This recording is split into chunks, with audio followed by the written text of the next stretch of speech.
Ajmer recording studio Delhi. Mix by Ramu Kamina on the beat. जीभी से चट ले बा, जीभी से चट ले बा, डूबी लहंगा के कट ले बा। ए सखी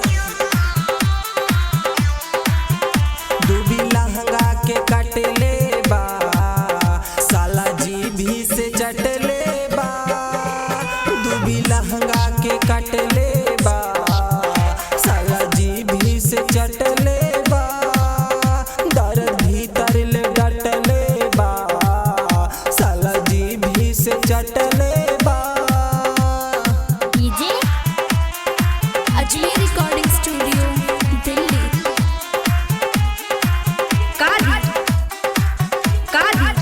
mix by Ramu Kamina on the beat. हाँ, धीरे धीरे दर्द करे, लहंगा में मर्द करे, हाय दया।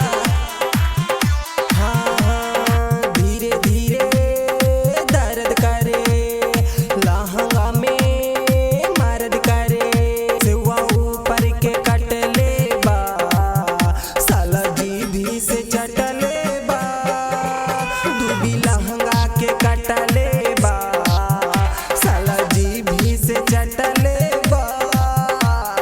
DJ Ajmer recording studio Delhi.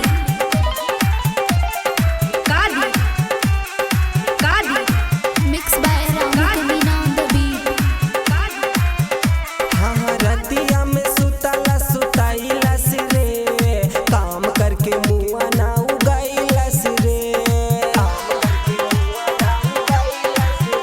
हाँ, रतिया में सुतला सुताइलस रे, काम करके मुआ ना उगाइलस रे, किली जगही पे धंस ले बा, साला जीभी से चट ले बा, डूबी लहंगा के कट ले बा, साला जीभी से चट ले बा। DJ Ajmer recording studio Delhi. Mix by Ramu Kamina on the beat.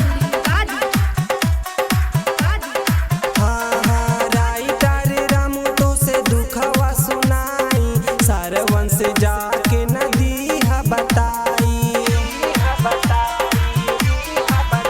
हाँ, राइटर रामू तो से दुखवा सुनाई, सरवन से जाके नदी हा बताई, तो सिवरतिया में खटले बा, साला जीभी से चटल